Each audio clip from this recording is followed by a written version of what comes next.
Bringing you a UMP45 gameplay on Modern Warfare 2. So this is the good UMP45. This is the one that's actually a 3-bullet kill. MW2 they really took out the UMP45's power, which is pretty good actually, because this gun was a little too OP for this game. But anyways, Sam bringing you a triple nuke on the map Favela. So here's the deal, guys. I'm not like bored of MW3, and I'm definitely not gonna like quit the game in total. But I've been playing a little too much of it recently. I've been having way too many games online with my friends, and I decided to kick it back, relax, go offline, and play a little bit of old school MW2 with myself. So here's the deal. I didn't have a team for this gameplay. I wasn't spawn trapping in the least.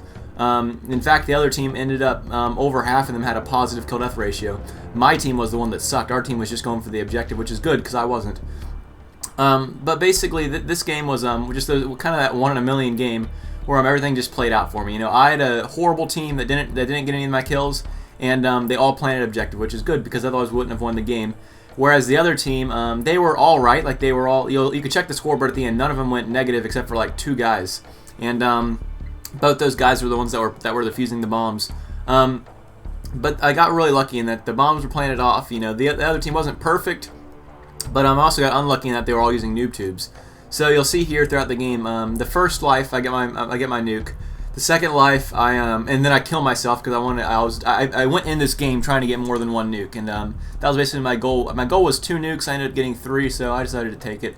And this is my first try actually. I've got 3 games under my belt of MW2 today, and this third game happened to be a triple nuke. The other 2 I was going for like care packages and all because I hadn't changed my kill streaks around. And then I put on nuke this time, and I ended up getting 3 of them in 1 game. And I just got this gameplay like half an hour ago, so I'm still pretty excited about it. The original gameplay was 15 minutes, so I did a lot of a little bit of editing, not taking out any parts, but just speeding up like the chopper gunners to 2 times, and the times when I'm just camping in corners waiting for my Harrier to get me to my chopper gunner. And there was a lot of air support kills in this game. However, I'm not going to say it was completely air support kills, because after my second nuke, I don't kill myself. Instead, I go on a nice little streak and end up getting about 15 more gun kills. I actually could have gotten a Moab. If you're into MW3, you know what Moabs are. It's a 24 gun only kill streak. Well, I had enough kills in this game with just my gun to get it that second life, and I also got a nuke myself during that second life. So it worked out for me, but there's also plenty of gun kills. I don't want people to think it's strictly air support. Also, like I said earlier, we're not spawn trapping in this gameplay. This is completely random teammates. I did not know anyone on this team. In fact, I was offline, and I'm surprised it even had notifications on because I was trying to go incognito for this game. MW2, the matchmaking really sucks, and you don't want to have a lot of your teammates because they'll never find matches. And there I'm fast forwarding because I was waiting for my chopper gunner to be getting from my Harriers, and I got lucky that they weren't shooting down any air support. So there's really like 2 key factors to getting nukes in this game, and I hear all the time, you know, oh Ted, what's the best way to get a nuke? Well, you could be using a fucking pistol and get the nuke just as easy as you can with an assault rifle. The main thing is you got to have an enemy team that's A, not very good, or B, doesn't shoot down air support. Because the chopper gunner will always get you about 13, 14 kills if it's not shot down. Now, in this game, MW2, if y'all can't remember, there used to be a care package glitch, and because of that care package glitch, everyone decided to start using Stinger missiles because there was so much air support, it was just dominant throughout the entire game. And since that happened, I'd say April of 2010, or excuse me, of 2011. Since that happened, or excuse me, of 2010, yeah, I'm right, of 2010. Since that happened, everyone started using Stinger missiles, and it just became a very custom thing, and it's still there today. Air support gets shot down almost instantly in MW2, whereas if you go in MW3 or Black Ops, air support will pretty much stay up the entire time if you have any. Some of it gets shot down, obviously, but for the most part, it does get shot down. It does stay up in the air, unlike in this game where it gets shot down all the time. I'm trying to think of what else to talk about for this gameplay. I'm trying to give like tips and tricks for nukes, but I feel like you know, MW2's been out for like what, 2.5 years now, 2 years and 2 months. So if you're gonna get a nuke in this game, you're probably gonna know how to already. It's obviously a Harrier, chopper gunner, and nuke. But I just happened to get 3 of them in 1 game, and it is longer gameplay. I really don't like doing these longer commentaries, but I guess what I'll do is I'll compare MW2 to MW3. So like I said, I've only played about 3 or 4 games today in MW2, and this is my first time back since the release of Modern Warfare 3.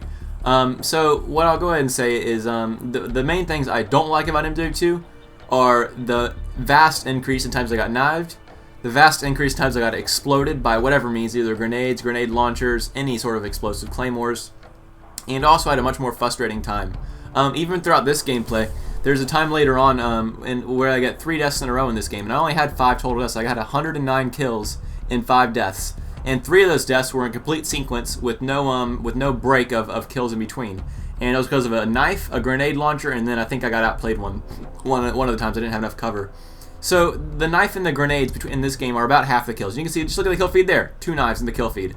And then you can look at that at any random point in the game. Between the air support, the knives, the grenade launchers, and all explosives, that's at least half the kills.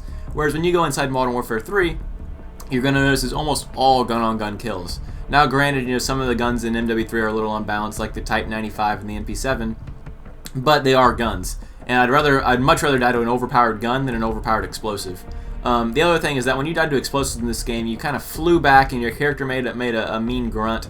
It kind of pissed you off, Like, it wasn't the fact that you got a grenade launcher, it was more like just how it happened, and like there was nothing in that situation you could do to have won that battle.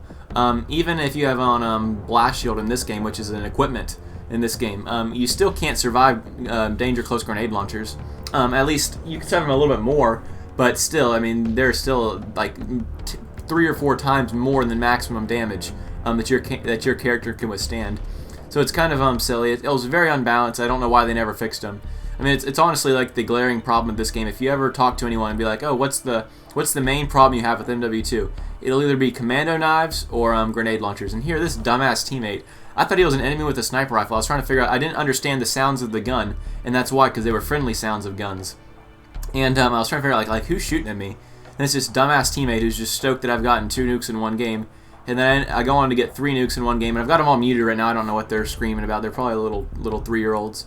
And I ended up unmuting everyone at the end of the game. Or not muting them, but just turning up my chat volume on my Turtle Beaches. I had it turned all the way down so I wouldn't listen to anyone screaming and bantering in this game.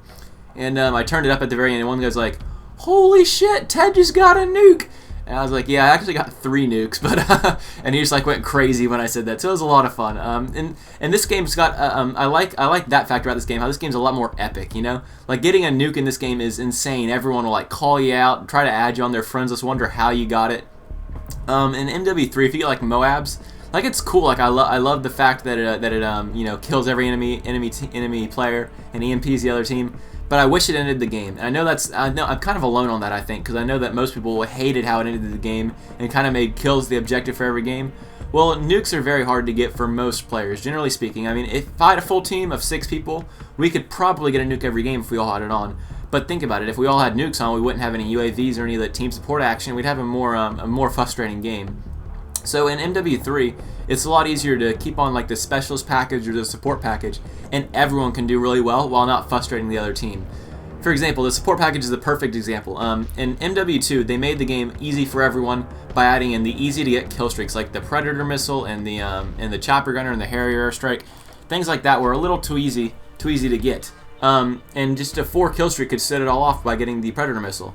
Whereas in MW3, they balanced it out by making it so that bad people can still do well with a support class, but they're not going to do amazingly well. Like the best they're going to get is maybe a Juggernaut Recon or a Stealth Bomber, and those things can be taken out by good players. So I think that it's all right, the balancing in MW3 compared to MW2. But I'll go ahead and say about the things that I think are better about Modern Warfare 2 now. So the flow of Modern Warfare 2 was a lot better. Also, I still feel the graphics were a lot better in Modern Warfare 2. I mean, you can look at just this map in particular. This map had so many close quarters and long quarters engagements. The colors were really bright, and it flowed so well. The YY thing worked, which is a huge deal. I don't know why they removed that in MW3, but I love pressing YY to bring forward my gun faster.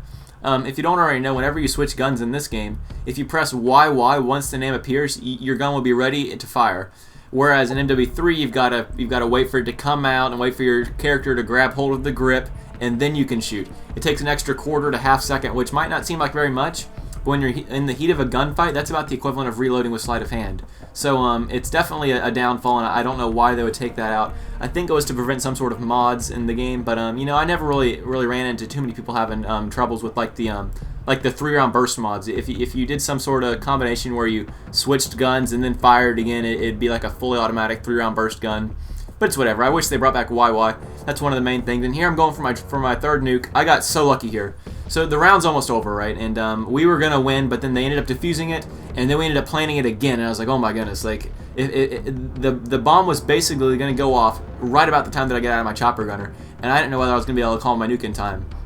And luckily, they actually defused the bomb, so I probably could have gone on to get a 4th nuke because it would have gone into overtime. I let this guy defuse it right here, and but instead I called my nuke right away. He did end up defusing the bomb, which kind of sucks, but I had to call it in because the bomb was like 2 seconds from going off, and I wanted to make sure I got that nuke called in before we won the game. But either way, we won the game because of me. I'm a team player and a kill whore at the same time. Ended up the game with 109 kills and 5 deaths. I hope everyone enjoyed. If you want to watch more of these gameplays, feel free to subscribe. I post a lot of high quality content every single day. Also, hit up that like button if you enjoyed the video, and I'll catch you guys later. Bye.